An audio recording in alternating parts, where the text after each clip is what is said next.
Just, okay, that's it. Okay. Okay. I didn't see anything for Kate. No, and did we already know that Commissioner Anderson wouldn't be here? We already knew Colleen was not going to be here. Oh, okay. Yeah. Right.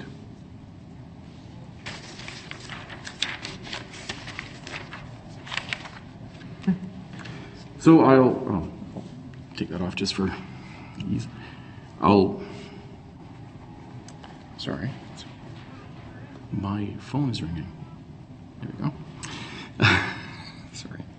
I'll call to order the regular meeting of the Brandon Planning Commission for Wednesday, April 7th, 2021. The first item on our agenda is a roll call. We have Commissioner Hobson and Commissioner Meisher in attendance, and myself. Commissioner Hill and Commissioner Anderson are absent. So the next item is the adoption of the agenda. Could I have a motion to adopt the agenda? Commissioner Hobson. And a seconder. It's going to be the two of you only. So all in favor of adopting? That carries. Confirmation of the minutes. Can I have a motion to confirm the minutes? It pretty much has to be you and seconded by me. Do you have any questions or comments on last year's minutes? Last week's minutes? Me neither. So you can call the question. All those in favor of, and one abstent. Oh, yeah, You should abstain. Yeah. So that carries. So we're going to move in then to the first part of the public hearing. Just before I do, I will just mention a few points about how these meetings go. Each item will be addressed as it shows on the agenda. We ask that the members of the audience turn off their cellular devices, though that's embarrassing having mine just ring. Please maintain order and quiet during the proceedings. Each item will be addressed first by the planning staff, then the applicant, then anyone in favor of the proposal, then anyone in opposition, and then anyone looking for more information. We ask the speakers only to address the chair and not anyone else in the gallery. And when you approach the podium, if you give your full name, and then we'll allow 5 minutes for you to speak. If there are any questions, you can raise them through me. The administration or the applicant will have an opportunity at the end to answer any questions that are raised during the presentations. At the end of each presentation, the members of the commission may ask for clarification from the speaker, but will not enter into debate with the speaker. And when all the questions have been concluded, we will move to end the public hearing. And once the public hearing is closed, there'll be no more questions from the public. So thank you. Mr. Ma. Thank you, and good evening, Mr. Chair and members of the Planning Commission. So the first item we are dealing with tonight is a combined site of currently 3 properties, 1528 and 1530 Princess Avenue, as well as 211 on 16th Street. So this site is located in the western half of the downtown Brandon area. And zooming in more closely, it is located at the southeast corner of the intersection of Princess Avenue and 16th Street, not right at the corner. There's another property in between it, but it is in the southeast corner of that intersection there. So just a couple of photos just to provide some context. This is a view of the site from the north side, so directly across the, Princess Avenue there. This is looking from the west, so from 16th Street, looking through that other property to that site in question. And this is viewed from the southeast, so from the lane side of this property. And this is just another view of some of the existing properties along 16th Street here, including the existing driveway there within one of the properties. So we are dealing with 2 applications tonight, one of which the Planning Commission can make a decision tonight. So there's a rezoning application going from residential low density and commercial general zone to the downtown mixed use zone, and the conditional use application to allow for multiple residential units with dwelling units on the first story along a commercial corridor as identified in the Brandon Downtown Secondary Plan. So this is the site plan that the applicant submitted. They are proposing a total of 14 units, 4 stories total. The building is on the north side of the site along Princess Avenue, with parking on the south half of this site. Part of the parking will actually be below the building. According to their proposal, they only have 2 units on the main floor. The rear half of that building is for parking. So a couple of renderings that the applicant has submitted. So this shows that parking on the south side of that building. And this is a rendering of how the building could appear from the north side, so from Princess Avenue. So in our analysis for the rezoning application, under the development plan, this area is designated residential, residential as well as downtown. It's on the borderline there. There are policies that it complies with respect to providing a range of housing density options in close proximity to community amenities, in this case Brandon University. And infill development is considered a growth priority under the development plan, and this proposal allows for population growth and efficient use of existing infrastructure.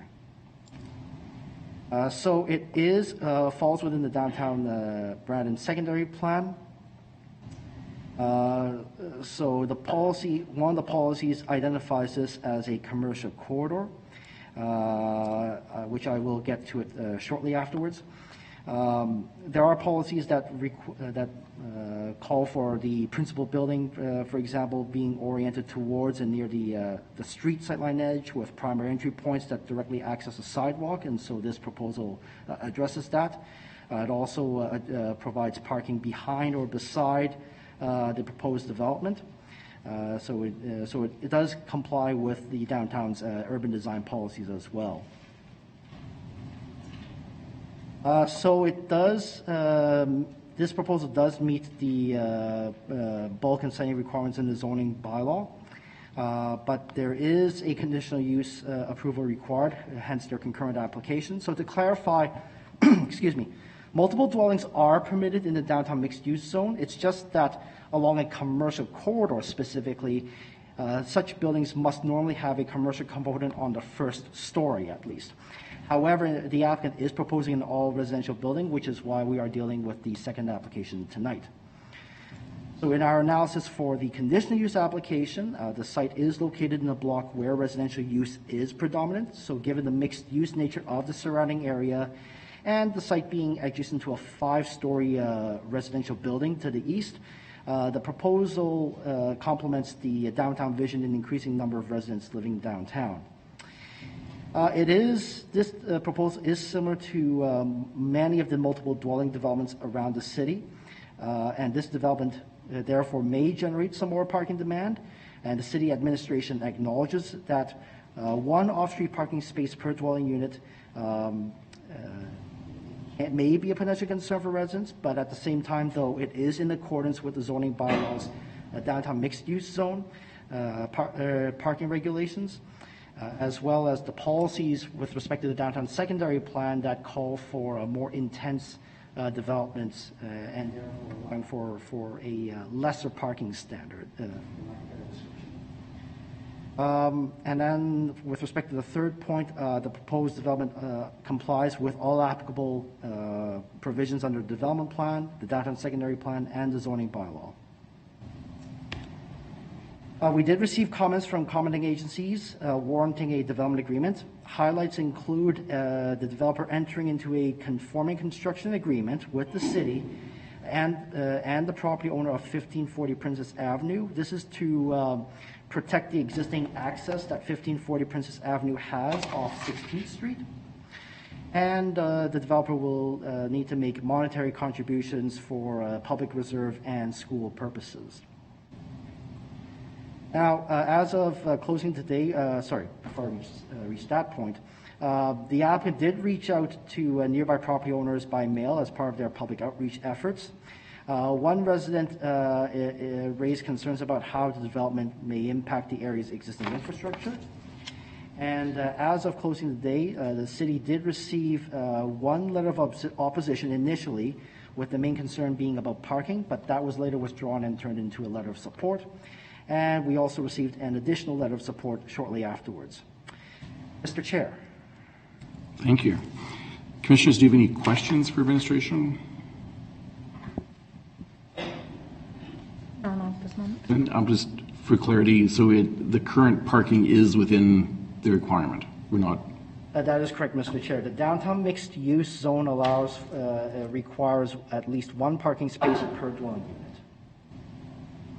Thank you. I think that's good. Thank you. So we'll call the applicant up once the podium gets cleaned. Should be okay.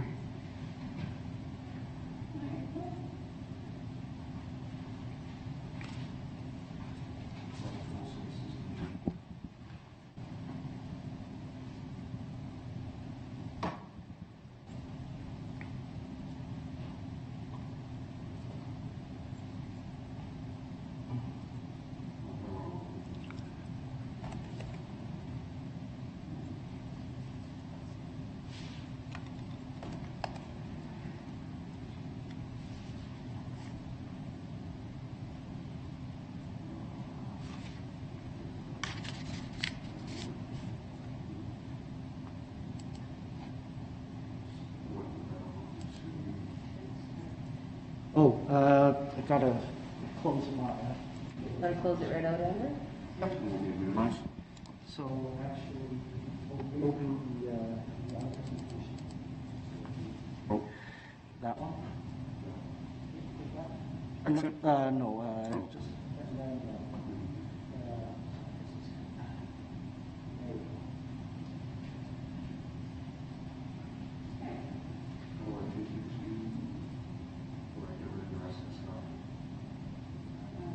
Function F5. F5. Press F5. There you go. Andrew?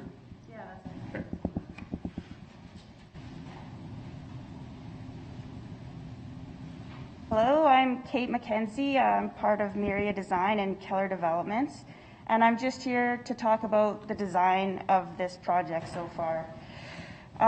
Initially, we had started talking about this project with both Ryan Nickel and Sonikilly. We had started with a much smaller building design, but through talking to them, we sort of coordinated and came up with a plan for this deck parking idea, which would allow us more parking and give us more suites in our building, which is our understanding was part of the secondary plan for this area. As Andrew's already kind of described the project, it's about 2,900 square feet on the main floor, and the upper floors are around 4,800 square feet. We've sort of put a render together of what the building could look like, but we realized the city's also hired an architect to see if our building fits in with the secondary plan. So we've received comments, and we are going to work with the city to sort of incorporate some of those comments into our building design to make it more suitable to the area, although it was always our plan to sort of coordinate the facade of the building with the surrounding area. As far as infrastructure is concerned, we've talked with the engineering department about the drainage and the sewer and water in this area. The sewer and water issue with this building is that we can't have access straight off Princess. We need 16th. That prompted the suggestion that we would purchase that service corridor or the back lane to get our services to 16th Street. In that process, we've added access for the service corridor, but we're leaving access for the neighboring property. We've also put our garbage bins, we've moved them back from that access so that the neighbors, the garbage will pick up through that lane, but the garbage bins are far enough back that the neighboring property won't be affected. As far as drainage goes, we realize there might be a drainage issue in the area, and it's been discussed that we may have to provide some additional infrastructure on Princess to take the stormwater away. Ideally, we'll probably have underground storage if required, because in this area we'll have to meet pre-development flows. That's about all I have to say about that. Thank you. Commissioners, do you have any questions for this portion of the applicant?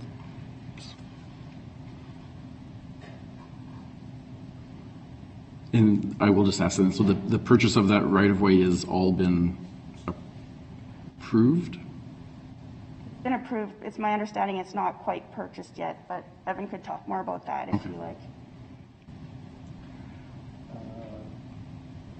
If I may quickly jump in, if I recall, council did don't believe it went through, it had to go through council for sale, anyways. The process is underway. Okay, thank you. Thank you. That's great, thank you very much.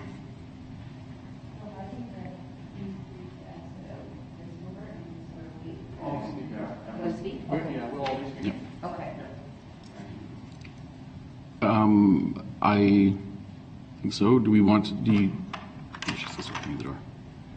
So we're going to call up another applicant. Do you need to clean the podium again? I wasn't paying attention if you did. Yes, they all want to speak. Yeah, they all do. Yeah. I guess we'll go with the applicants first. Yes, yeah. So the next applicant then, or the next part of the applicant? So I'm Evan Keller. I'm the owner of the development company and design company. Yeah, we wanted to make sure we had some time to cover everything off tonight, so that's why we're all taking kind of parts of this and breaking it down a bit. This one, it was started over a year ago and had extensive input by the city. I can't stress that enough. I've never actually had that much input on a project by the city. And so we finally got into the design process here recently and obviously submitted our application and had many discussions along the way. A couple things that have come up obviously is the concern for parking. So we were successful in having discussions with an applicant that had written an objection letter and explaining to them our parking strategy. So we have experience, I guess, building similar projects with one-to-one parking downtown, specifically 148 13th Street. We reached out to the current landowner and asked him about his current parking concerns. And one of the strategies he has is he doesn't actually rent to tenants that have more than one vehicle. And so because we actually own the property management company that's going to take this over and manage it once it's built, that is going to be one of the requirements that we write into our leases, is that tenants don't have one-to-one or don't have more than one vehicle per unit. Now, I mean, the other argument is obviously that we may not manage the property forever, which I can appreciate. But having said that, I mean, it's just common sense, I guess, in these downtown areas where things are getting more dense and parking becomes tighter, you're going to attract tenants that fit those dynamics. And so for us, like, we own other properties and we manage other properties. And when we see a tenant that has multiple vehicles, we move them to a location that has the parking to meet the requirements. So we just recently got 18th Street, I think it's 145 18th Street approved with a large 29-unit building. It has more parking and because of the large size of the lot. So when we have a tenant approach us with multiple vehicles, we're going to move them to that location or another suitable location and not create headaches for ourselves as the property managers, our tenants, or the neighboring properties. So when we've explained the strategy to anybody that's sort of had issues with it, they seem to be fairly accepting, thus the withdrawal of the one application there. Another example of the one-to-one parking situation is 1805, 1821, and 1833 Rosser we also own. And we have approximately 9 apartments there, 9 cars. And because of the proximity to the university, we find we attract people with less vehicles. It's very common to have people that don't have any vehicles and just are in town. They like the walking distance and they use the existing public infrastructure to get around town. These are CMHC affordable projects, so the rents will be below market rent, which I think is important, being as close to university. So I always like to let you guys know that.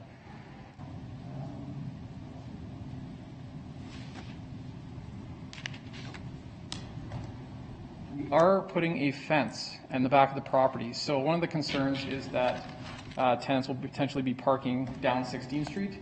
So we're actually blocking off access, so it's inconvenient for tenants to cut through the back lane and park down 16th. They will have to go all the way around both buildings to the parking lot or to an entrance in the building. So that's another thing we did to discourage tenants from parking down the street and taking up parking spots for residents in the area.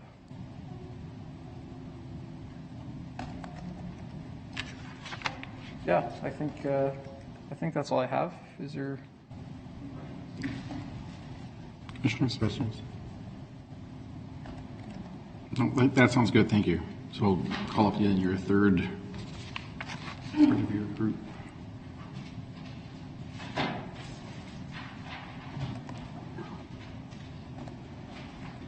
Aaron Gilk.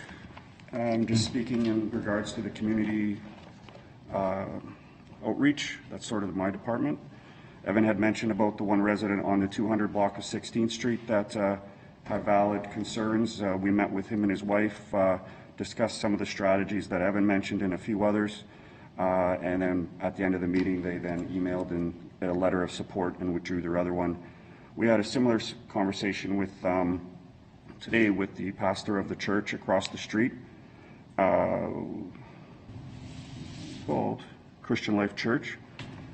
Similar concerns. We talked to him about the one-for-one parking and how the owner at 148 13th Street with his 12-plex with the 12 parking spots advertises one spot and only rents to one, has never had a neighbor complain to him about tenants parking in front of their house or blocking the street or anything like that. We didn't know he was doing that until we reached out to him. So I went and met with the owner next door at 1540 yesterday. He has concerns just because he's next door, of course, construction concerns and annoying his tenants. The fact that the servicing has to come in from 16th Street because there is no servicing in Princess is going to be an inconvenience for his tenants for a week. We're going to relocate them if they're parking onto our site during that time. They do that. How did I lose my?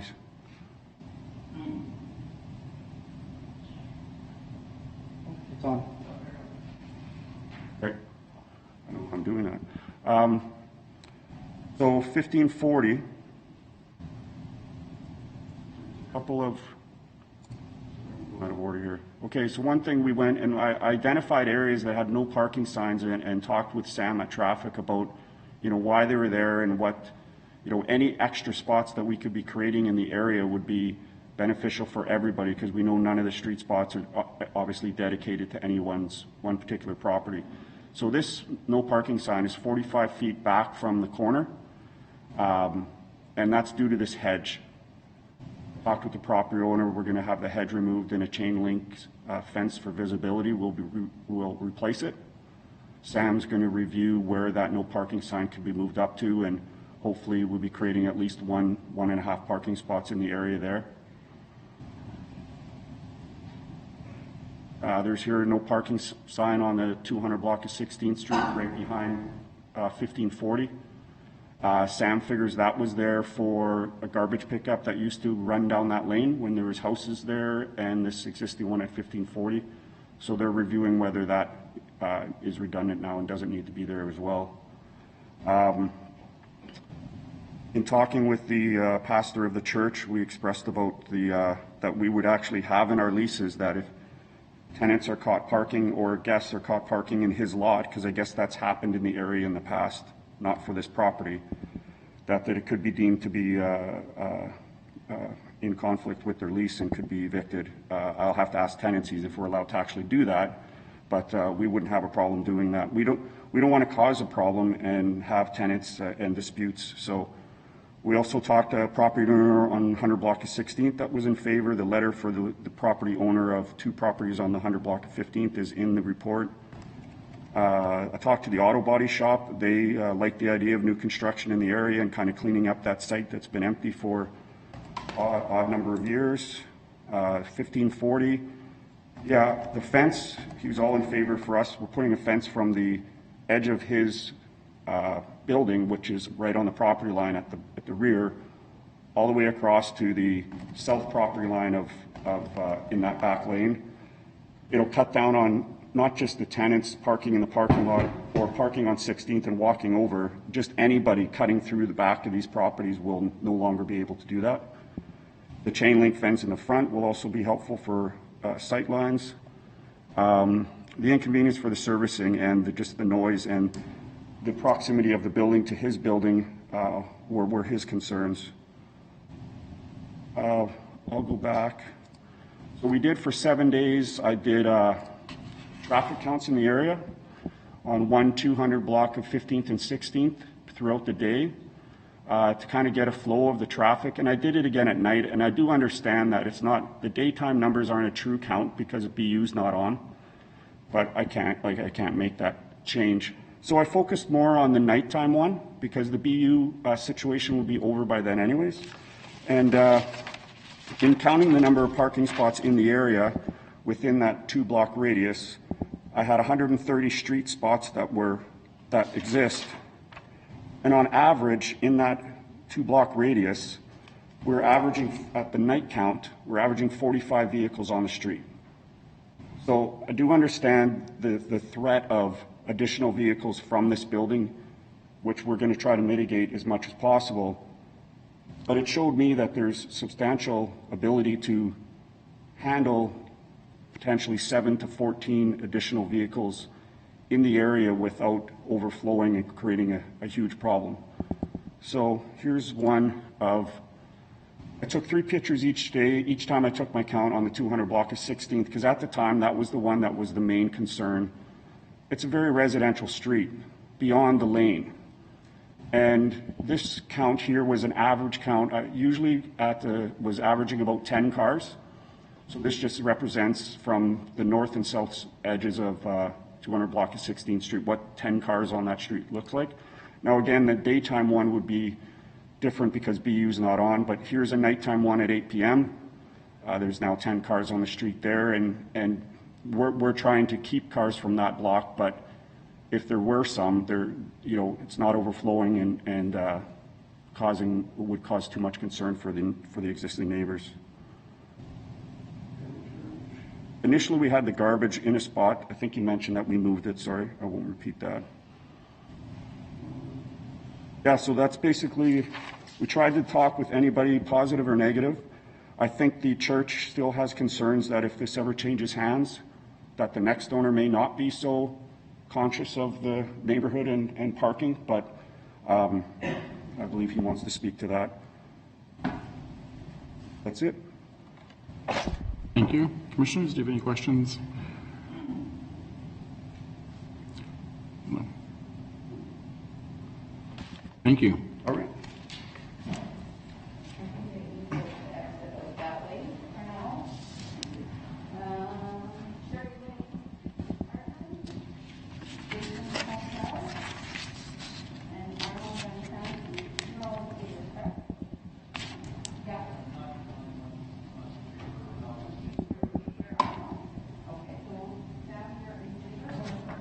I hope I didn't mix this up for you, Andrew. No, it's okay. If we need to pull it up, I'll pull it up later. Thank you.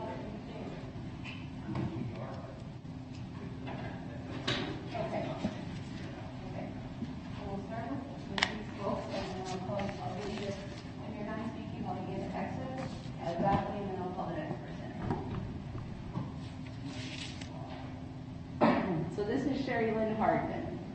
Right, thank you.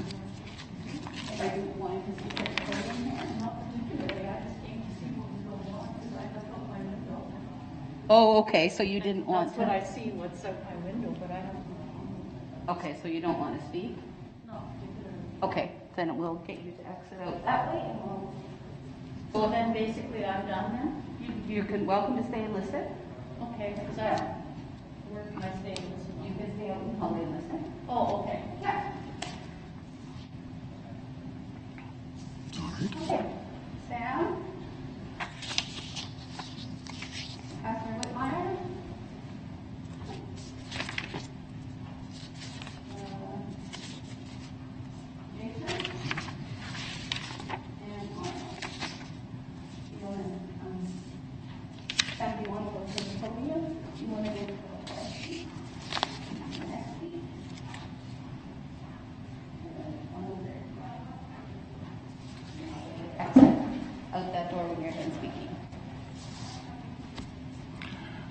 Excellent. Just want to state your name. To the chair, my name is Sam Van Heusen, and I live at 236 on 16th Street, and I am the resident who initially provided objection to this application. I was able to sit down with the applicant, as he had mentioned in his presentation, but I just want to highlight some of the concerns that I had in my objection prior to me going forward and changing it over to support for the application. So my initial objection was mainly around the lack of information with regards to parking that was distributed to the residents along our block.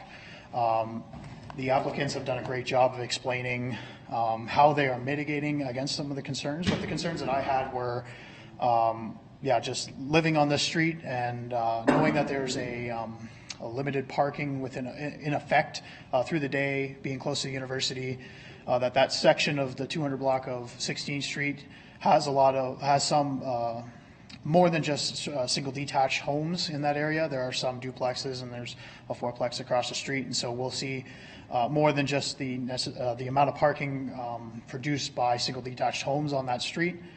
And one day I looked outside and I saw the street just full of cars, and we're in a COVID setting now where we're not supposed to be meeting with our neighbors or having people over, and so that was just, to me, that was either a gross non-compliance with health orders or just a reality of what the parking is in the area. And so I, as soon as received the package, it didn't go into a lot of detail with regards to the site plan about how they were planning to incorporate or address parking. In fact, there wasn't a site plan distributed at all, so it really left a lot of questions in the air about what they were planning to do. And so my assumption, knowing the parking on my street, knowing that you're increasing by 14 units, that would naturally fall upon the street there. Looking at the context of the area, there's no parking on the one side of the street in the 200 block of 15th Street because of the park. There's also Winnipeg House, which has loading zones and such, so there's no parking in proximity to that intersection with Princess. And so thinking about the convenience of a resident who would live at this development, they're likely going to want to park on the 200 block of 16th. Now, we have the limited parking for 2 hours during the day to kind of mitigate against BU students parking there. But at night, when people come home from work, it's pretty much first come, first serve. And so these were the concerns that were brought forward to the applicant. And as you heard tonight, they went above and beyond, at least what I thought, with regards to how they plan to mitigate. By building their fence, by working with the engineering department, with regards to the signage in the area and seeing if they can increase the parking on the area due to the fact that the urban fabric was changing.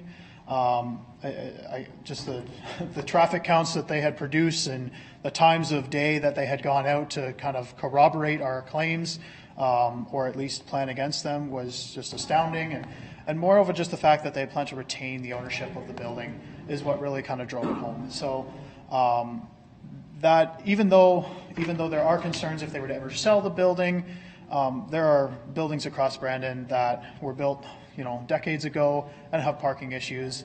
That being said, there likely is going to be adequate space on the street. It was just kind of a concern with the lack of information. The applicant, again, they provided, and it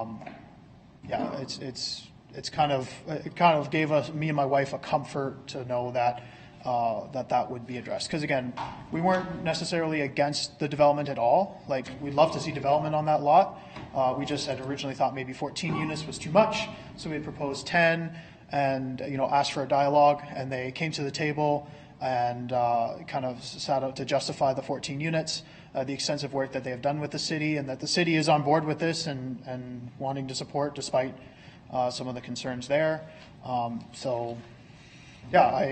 not going to be the one to oppose development, especially after having such a rational conversation with the residents. So I'll speak for support for the development. Thank you. Commissioners, do you have any questions for Mr. Van Heusen? Oh, thank you.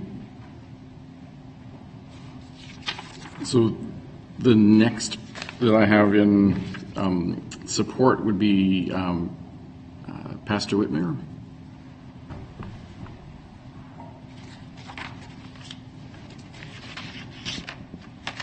Thank you for the opportunity to make this presentation this evening, and let me begin by saying that we are excited about that piece of property being developed, as it's been an eyesore for quite a while. So we are excited about that happening. I did have the privilege of speaking with the individuals who are making the proposal, and they were very cordial, tried to be helpful, and I want to thank them for that. They're not in here right now, but they were very cordial in trying to address our concerns. However, as already has been addressed, our primary concern with this development is the number of parking spots proposed. Since they are proposing 14 units with 14 parking spots, I realize the city bylaw does allow them to do that. These are 2 and 3 bedroom apartments, and I would think for many, if not most of them, if they're 2 and 3 bedroom apartments, you can be looking at 2 or sometimes even 3 vehicles per unit. Just one of the gentlemen I was just talking with, he said he has 1 unit there where there's 3 people in there, all 3 of them single individuals, 2 university students, 1 nurse, they all have vehicles. So this is sort of the concern that we are coming up with. This would require, if half of the units had 2 vehicles, it would require 7 extra parking spots and plus visitor parking. I didn't hear that there was any address for visitor parking with that presentation. Having this many additional vehicles would require parking on the street, and of course it'll negatively impact traffic and take up all the spots on the street within the block. And quite frequently vehicles are already parked overnight on the street.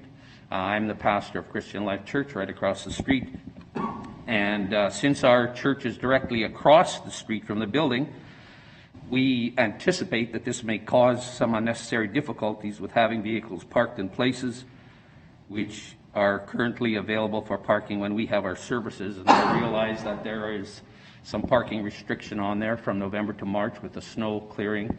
However, the other months, there wouldn't be any restrictions there, and so they would be able to park. And I realize that we don't own the street, but our church has been there for 50 years now, and we haven't had an issue, and we hope that we don't have an issue in the future coming up. Our services are in the evenings usually, weekends, mornings, Sunday mornings, and during the day, our lot is rented by Central Auto Body. And being the former pastor, I'm actually retired now. I'm presenting because the other pastor was not able to be here. And just being pastor there for 30 years, I know that every single day there are already vehicles parked in front of the church from Brandon Dental Clinic, Central Auto Body, and their employees that park there. And so I can imagine what it would be like with all these other additional vehicles. These concerns, along with the fact that the street is often also used by university students, and it has just caused us to share our concerns this evening. What we need clarity on this evening is what measures that Brandon Area Planning or the City of Brandon will put forth to ensure that in the present and in the future, that when we do have our church services, and also for the businesses along Princess Avenue, that these parking spaces will be available when needed. And so that would be our concern, the clarity that we would have an understanding. And as I said, I did talk with these folks this afternoon, and they were very cordial in trying to help us to see their perspective of it. So I just want to say thank you for this opportunity to make this presentation. Well, thank you for coming out. You have marked that you're speaking sort of in favor of the application. Are you at this stage, with the exception of what you've raised, the concerns about some of the street parking, nothing else is? Nothing else. As a matter of fact, like I said, we are very excited that there is something that's going to be happening there. Maybe maybe we weren't anticipating quite that size, but I think it will make a big improvement to the area. Thank you. Commissioners, do you have any questions for the presenter? I guess the only question that I have through the chair, approximately how many of your congregation now may be parking on the street? I guess I'm speculating that your biggest service or attendance is Sunday mornings? That's correct, yes. Do you have any idea of approximately how many might be on the street at that point? Usually all the way from the back lane all the way down, and some park around on on 16th. So I think there's like 5 in the front, 4 in the front, and I think 2 or 3 on the side at least that we have. And just we are anticipating growth, and there's great excitement in our church with our new pastor, and we are seeing very much interest, and so we are anticipating some growth, and so that we would normally be at about 50% of our capacity of our building at this point. Of course, with COVID, we're limited, but that would be about where we are. But we could. We had 12 vehicles in the parking lot, and I think 4 were on the front. That was 16 vehicles, and like I said, that's not all of the people that normally come. So it would be, today as we would need that parking, we realize that they have the same opportunity to park there as we do. I don't know if there would be a parking limitation of time limitation on that side of the street, or what other options would be available. Thank you. You did. That's good. Did that answer your question? Yeah, that's fine. Thank you. Any other questions? We do use the street also for parking on Tuesdays when we have Bible study, and if we have other events on the weekend. Like I know this weekend there's going to be a wedding there, so there's always things going on with the church on the weekends and other meetings during the week also. So. Right. Thank you. Excellent. So then I have Jason. Let's go. Yeah. We can just. All right, if I take this off to speak. Yes. Yes, thank you. Hi, my name is Jason Pascal. I own the building right next door to this proposal to the land. So I'm at 1540 Princess. My wife and I own that apartment. I'd like to say first of all that I'm nor opposed nor am I for it though at this point yet. I believe there's still some answers, that need to be, or there's some questions that need to be answered. Like the pastor just spoke about, again, parking. And I don't want to beat a dead horse here. However, there is a parking issue in the area because we have tenants. I'm the fellow that has one apartment with the 3 ladies in it, 3 separate vehicles. So I don't know how many. There's probably 6 vehicles out of that one building alone. So, and I have 4 parking spots. We have to have a parking spot for every apartment, right? So, not everybody has just one vehicle. So that would be a concern for the neighborhood more so, not just for me, because I don't live there. However, I have been speaking with them, and I've agreed to do my part as best I could in agreement with them to build the chain link fence and stuff like that, get rid of the hedges that are in the front of my property, to add more parking there, to rectify part of the problem because it's an obvious issue. My My main concern is the size of the building. Our building is over 100 years old. I believe it's 111. And it is recognized as being a potential heritage or having heritage status if we were to apply. I've spent quite a bit of money, I think it was 2 years ago now, either last summer or the summer before, on some brickwork, fixing the parapet up in the front and stuff like that, right? However, there's still more that needs to be done because the building's old, and previous owners have probably, let it go a little bit. We're slowly fixing it up. I think we've owned it 4 years now. Anyhow, the preliminary drawing that I've seen, because of the size of the proposed building, as far as I can tell, there's only about 5 feet in between the two buildings because my building is right on the property line. So my question would be, in the future, whether it's me that owns the building or somebody else, or even for the new building for that matter, how are we going to do maintenance on these buildings when they're that close together and they're that high? They're pretty high buildings. So in order to get that high, he had to bring a JLB lift to do some of the repairs there a couple summers ago. That you'd never get in there with one of those if that's the case. So I'm just, it's a question I have or a concern I have in the future. How are we going to do some maintenance work to the brick and theirs as well if anything needs to be done?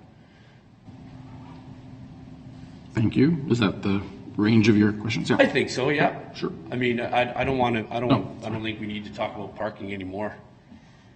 Commissioners, do you have any questions for the presenter? No. Okay.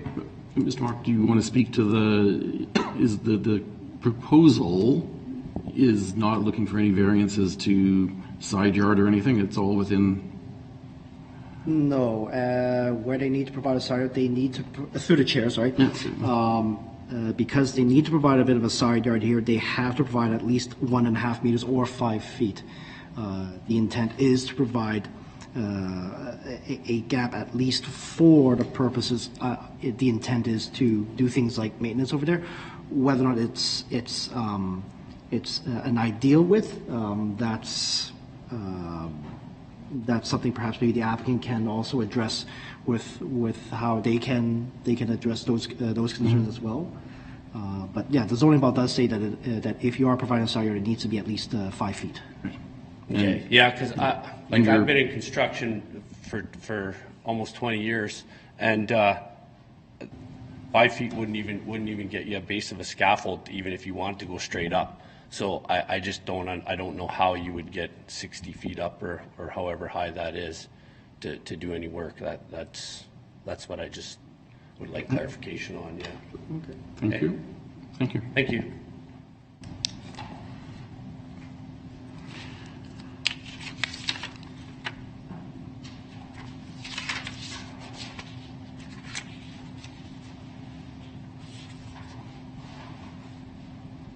And then Mr. Van Statten. Hi, I'm a co-owner of 1630 Princess and 1638 Princess. We're about a block west of Bosel. Mm-hmm. That last rain we had last year, there was so much water on the street that it was practically coming up to the side of my buildings. Now, you guys have already approved paving off and putting up that other building at the end of Princess Avenue there, kitty corner of the university, the new building there, 60 parking spots. You're going to pave that whole thing, and you're going to have all that water in front of our buildings here every time it rains, because that one grate, it comes all the way down from Victoria to that spot. And now you're going to approve this other one, a block east of us, and you're going to pave that off and put another huge building there. Sure, there's going to be some storage or something, but I guarantee you that won't be enough. And the houses on the other side of the street, plus our buildings, we're probably going to take in water now with all this stuff being built in the neighborhood. Because that system has never been upgraded there. They've replaced some water lines, but they never replaced the, my concern is all that water. What, are you going to tear the street up and fix it up and put some more grates in and make it proper? Or are you just going to let it go and pay for the water damage? Yeah. That's, if I reply back to that, that's not the role of the Planning Commission in terms of deciding city infrastructure. We're here to hear that concern, and that will get passed along to council. But I could turn to my administration colleague. The applicant did say that they were looking at maintaining the same, they would put in storage to maintain the pre-existing flows. Yes, so through the chair to the presenter. One of the bylaws, I believe it was the law grading, drainage and elevations bylaw, that one states that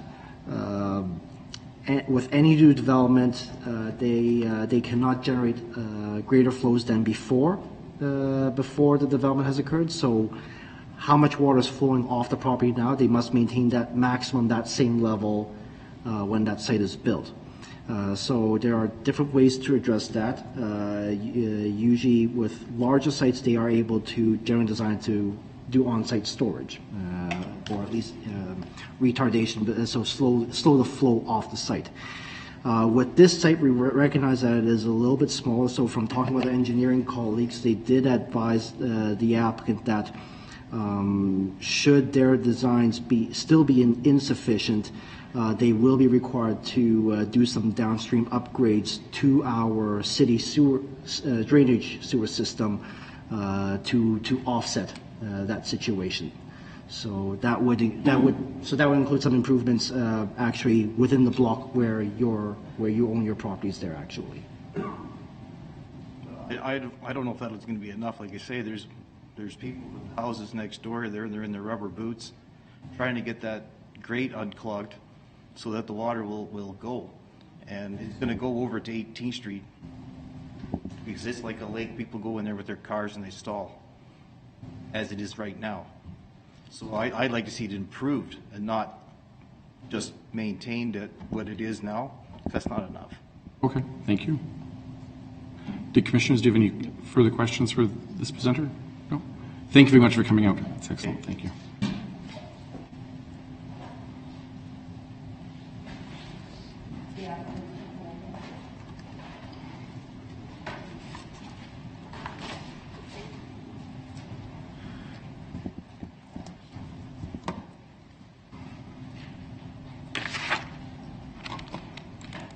So I gather you could hear. Barely. It's an unfortunate sort of arrangement because of COVID. So let me just recap. Sorry, do we have to wear the mask at the podium? No, I didn't think so because we didn't last time, and I think that's part of the issue is that the masks muffle. Speaker, yeah. So I'm just going to take that off so they can hear. Yes, I did hear most of the concerns. I wrote them down. Right. I was leaning around the door, just not ideal, but doesn't matter. Yeah, so parking. Absolutely, it's a concern. We feel like we've went above and beyond to address it, and we've shown evidence that there is additional parking. Yes, there will be sharing of that additional parking. It will increase the usage of it. I think that is the purpose of city infrastructure in any case. It's there to be used. We don't feel like we're overwhelming it or creating extreme inconveniences for anybody. There will be some slight inconveniences, but that's also offset by redevelopment in the area, increased taxes, and student housing. So, there's give and take with these issues. One of the comments in regards to parking was 7 additional stalls for potential, if half of the units had other vehicles or secondary vehicles. And visitor parking. So the standard right now is 1.5 to 1. So it's that would be way beyond the standard is what he's suggesting is going to happen there. So that's not really a reasonable example, in my opinion. The standard is 1.5 to 1 in areas that aren't the downtown where they're trying to increase density and utilize the existing infrastructure to its fullest potential. This design was 100% derived by the city. We started with a much smaller development. I have copies of the emails from the planning department that said, you guys should do 12 to 14 units specifically. And they gave us an example of this drawing. You know, I don't know, like you've got a bunch of people that are passionate about developing downtown. We are as well. We've done projects there before. And that's why we went down this path. And that's why we took a year getting to this point. So I can't emphasize that enough. We're doing additional things to make sure additional parking is created. We're using our knowledge and experience of dealing with the city to hopefully eliminate some non-parking sign stalls, creating more stalls. Drainage. Drainage is a non-starter. We are required to keep pre and post flows the same. We are required to design for a 100-year event. On 18th Street, where we developed the other site just down the road, we are putting in underground storage containers. They cost a lot of money. So we are making the investment to ensure that the neighborhood is protected. And we are not increasing flows. In fact, I would suggest we're decreasing flows because of the retention. That lot is just currently water's running off it. So yeah, I don't know what else to say to that, but it's not something that we're doing. I mean, if there's existing issues, that's something that the city needs to address. That's something that the local residents need to bring to the city's attention. I don't know, like sometimes the squeaky wheel gets the grease, that philosophy. Consistently remind them. I'm sure they'll spend the money on upgrades or get it on the list to be upgraded. That's how these things work. The other one thing I was going to comment, the space between the properties. So we're currently building properties. We are doing a 924 8th Street. We just sided it, 4-foot side yard, existing building right there. There's specialized scaffolding. There's specialized equipment that is designed to go down in these 5-foot narrow areas, provide safe access to both buildings. Yeah, it's not an issue at all. Accessing the buildings and making the maintenance repairs to both buildings should be totally. I think the only issue could be the fact that he is right on the property line and he'll have to access our property to fix his property, which we have no problem with. I don't think. No, but those were the three. Okay. The three main themes. Yeah. Okay. Yeah, I mean, we're in this business to be professionals, and we're not going anywhere anytime soon as far as the property management thing. I know that's a concern. We're building right down the street. This is a great situation. We have 2 buildings with lots of units within a short distance of each other. So our intention is to stay there for the long haul and rent them and keep happy tenants and happy neighbors. So. Thank you. Commissioners, do you have any questions that have sort of arisen from the discussions? No? No, thanks. Great. Well, thank you very much. Thank you. So that would bring us to the point I'd invite a motion to close the public hearing for both. Is this one motion that's closing it for both? Yes, it's a combined hearing, Mr. Chair. Right. Thank you. Also move. We actually read the motions out, so it's provided there. Okay. You can skip the legal description string of letters if you want. Okay. Following receipt of all presentations, it is recommended to the Planning and Building Department that the combined public hearing for bylaw number 7296, Z-02-21, and conditional use C-01-21 to rezone 1528 and 1534 Princess Avenue and 211 16th Street from residential low density and commercial general zones to downtown mixed use zone be concluded. And that the planning commission. That's just the one motion. Thank you. And that's being seconded. So that's a fairly easy one. We'll call the question. So all those in favor of ending the public hearing, thank you. So now into a motion for the actual number 2 for the bylaw. Okay, Commissioner Hobbs. That the Planning Commission recommends City Council approve bylaw number 7296 to rezone 1528 and 1534 Princess Avenue and 211 16th Street from residential low density and commercial general zones to downtown mixed use zone, subject to the owner or successor entering the development agreement in the city of Brandon with the following conditions: 1 to 7? 6. 6? 6, yeah. In that last paragraph. And that the administration be authorized to prepare a development agreement containing all conditions and requirements to protect the city's interest in accordance with the procedures, policies, bylaws, and acts. Thank you. And a seconder? I will second. Thank you. So, discussion. Commissioner Robson, do you want to speak to your motion? There doesn't seem to be any major concerns with the building itself or the development itself. It's just minor secondary things. So I think it will suit the area, and I think it will go with the development plans. I'm encouraged by all the steps the developer has taken. It appears as though some of the issues may be long-standing and there's other issues at hand perhaps, but they can be dealt with, I'm sure, through the engineering department of the city. Yes, thank you. And that's myself on the three main issues. It is clear that a one car per apartment or household is not the way that we tend to go, but we heard the same from both the pastor and from the neighbor who also rents and has more than one car per unit. And the access to the street parking is first come, first serve for the drivers, but not first come, first serve for the property owners. Just because their properties were there first doesn't mean that they get to claim the street parking for their own. And so the tenants of this new proposal will just be in the mix with the others. And I also don't see that it's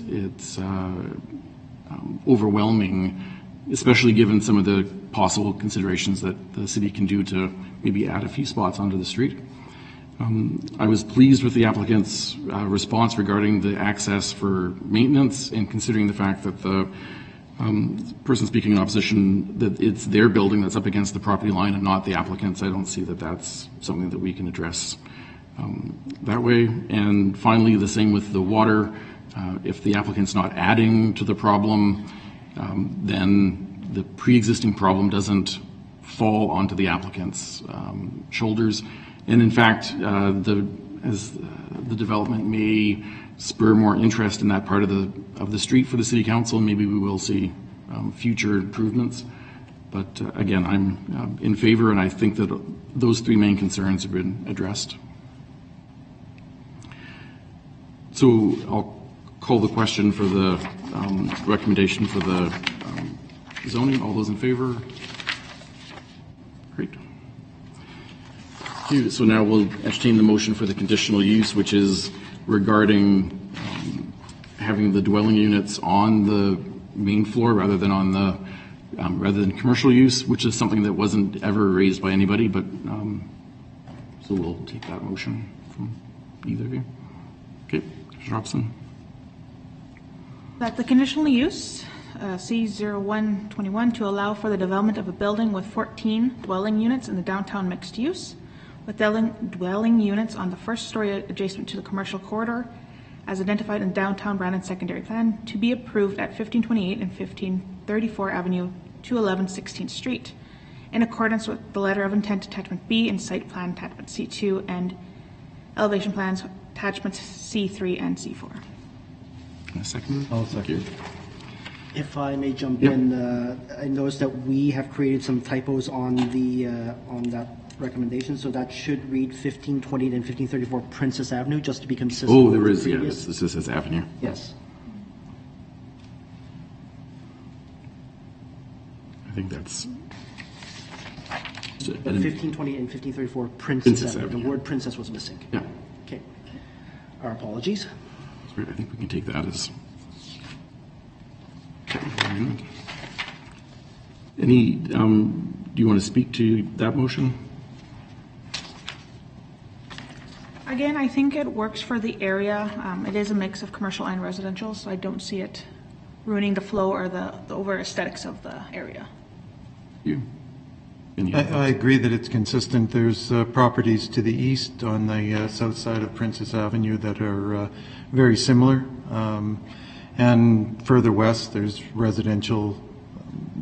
They're transitioning now, but there are single-family residential that we're accessing onto there also. I think it's just consistent.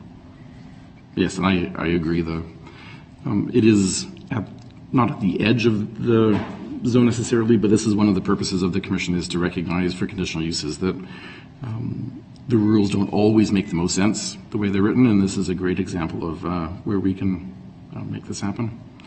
So all those in favor of the conditional use? That's all three of us. Thank you. So the zoning bylaw goes on to council for its final approval, and the conditional use is there for you if that zoning is done. Thank you. Thank you very much for coming out and for your efforts with the residents.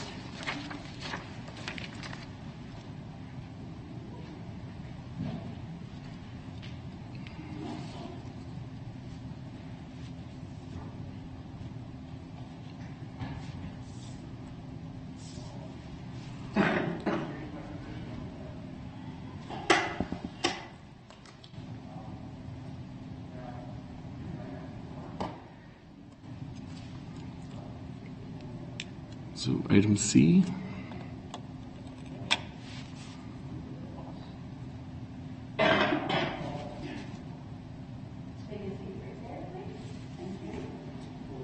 Let seat first. Okay. Thank you again, Mr. Chair. So the next application is a variance application at 722 through 754 on Franklin Street. These properties, this site consists of several properties, is located in the east end of the city, north of the CN railway tracks, south of Victoria Avenue. Zooming in more closely, it's on the southern half of that block of Franklin Street between Van Horn East to north here, yep, and College Avenue East, or a portion of College Avenue East here, and as I mentioned, there's a CN railway, and you can see that in the corner there. Oh, and I lost my cursor. There it is. So this is a recent view of the of this site from Franklin Street, so facing west or southwest in this case. This is looking northwards from College Avenue East, so this is on the south side. And so we've moved further west on College Avenue East. This is a view of the lane that is to the west of these properties. And this next collage is just a sampling of the existing residential developments that have occurred within the couple of blocks on the south side of Van Horn Avenue East. Mixture of single detached, fourplex dwellings, as well as 6 or even 12 unit developments as well. So as I mentioned, it's a variance request. There are 2 variance requests tonight we are dealing with, actually, Mr. Chair. One is to decrease the minimum site width from 7.6 meters to 6.1 meters.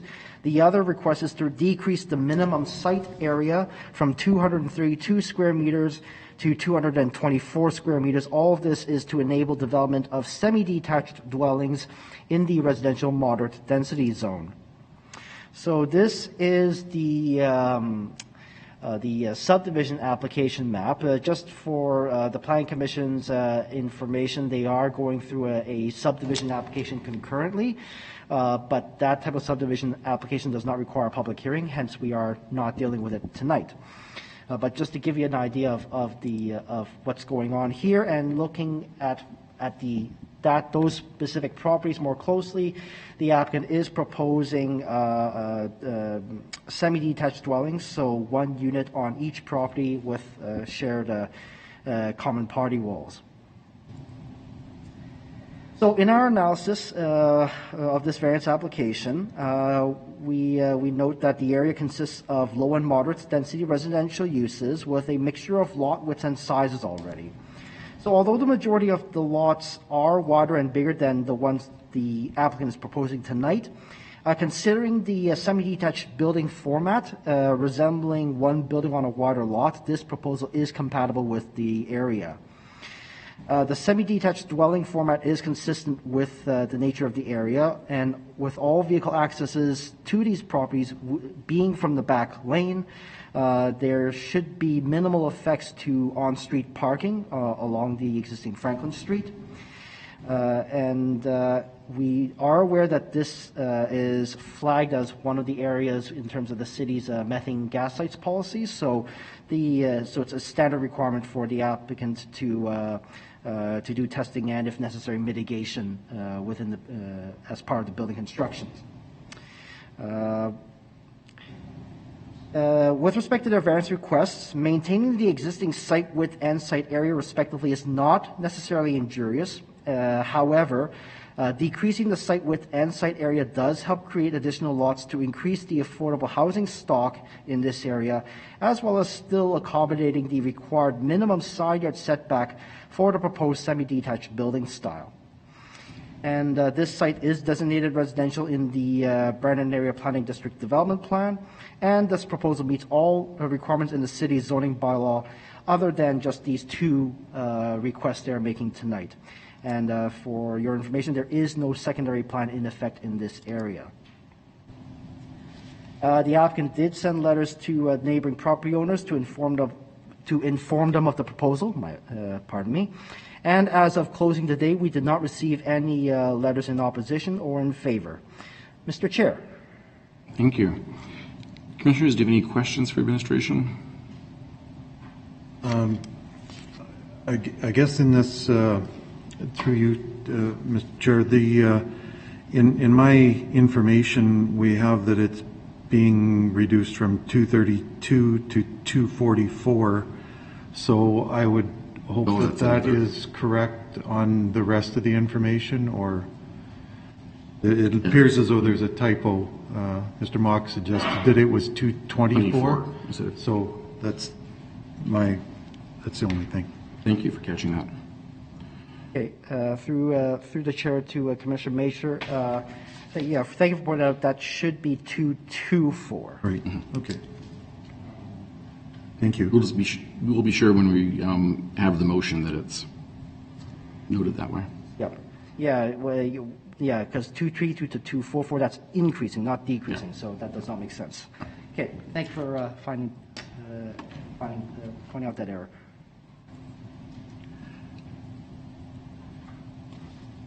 Oh, don't hear any other questions. Thank you very much. We'll,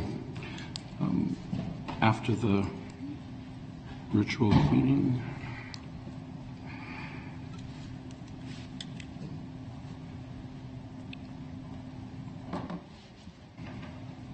You call up the applicant. Just state your name when you come to the podium.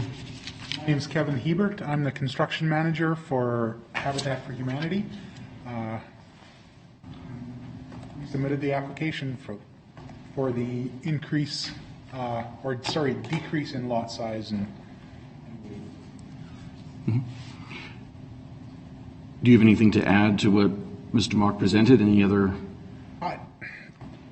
The only thing I guess I would add is that one factor when we looked at increasing the number of units we could have on that, across the street we had single family, fully detached, partly to make sure we had enough green space on each lot. This property across the back lane is a zone 1 methane area and no possibility of development at any point.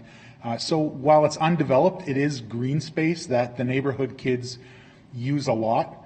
That was one factor we took in when we looked at limiting the amount of actual grass on the lots that we're developing. Commissioners, do you have any questions for the applicant? I will just sort of speak or ask about the methane.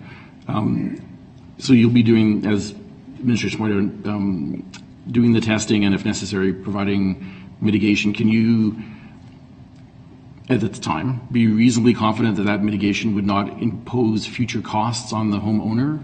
Actually, that we've taken one step further. While testing has been done, the mitigation we've put in place, as outlined with the mitigation policy, we've put a heavy layer under the basement slab and venting. While the bylaw only requires that the subfloor vent is installed and capped, we run it right through the roof during construction.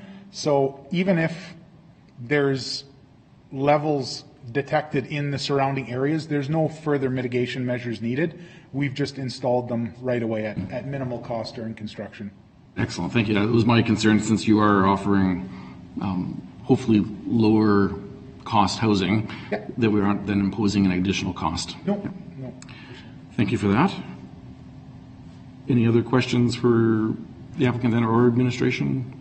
Thank you very much. So we can entertain the motion to close the public hearing then? Because we have no, if I'm not mistaken, right, there's nobody in opposition or approve or anything, and nothing coming in online. Good.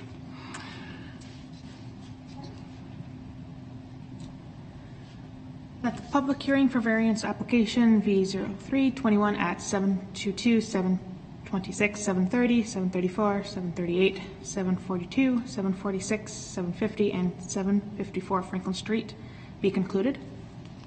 Seconder, thank you. All those in favor? So that closes the public hearing.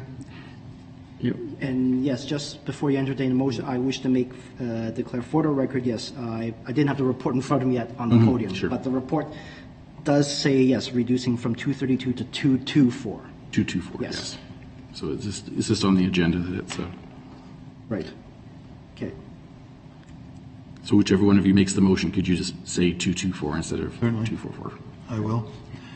That variation application V-03-21 to vary the following in Table 10 under Section 51 of the zoning bylaw in the residential moderate density zone, decreasing the minimum site width from 7.6 meters to 6.1 meters and decreasing the minimum site area from 232 square meters to 224 square meters be approved at 722, 726, 730, 734, 738, 742, 746, 750, and 754 Franklin Street in accordance with the letter of intent attachment A, site plan attachment B-3, and subdivision application map attachment B-4, subject to the subdivision as shown on the subdivision application map attachment B-4 being registered with Terranet, Manitoba. Seconder, Commissioner Hobson. Do you wish to speak to your motion? Nothing more than to say that I think this is certainly in light of the rest of the neighborhood, it's certainly in accordance with that and is a great service for that area. Thank you. Commissioner Hobson, anything to?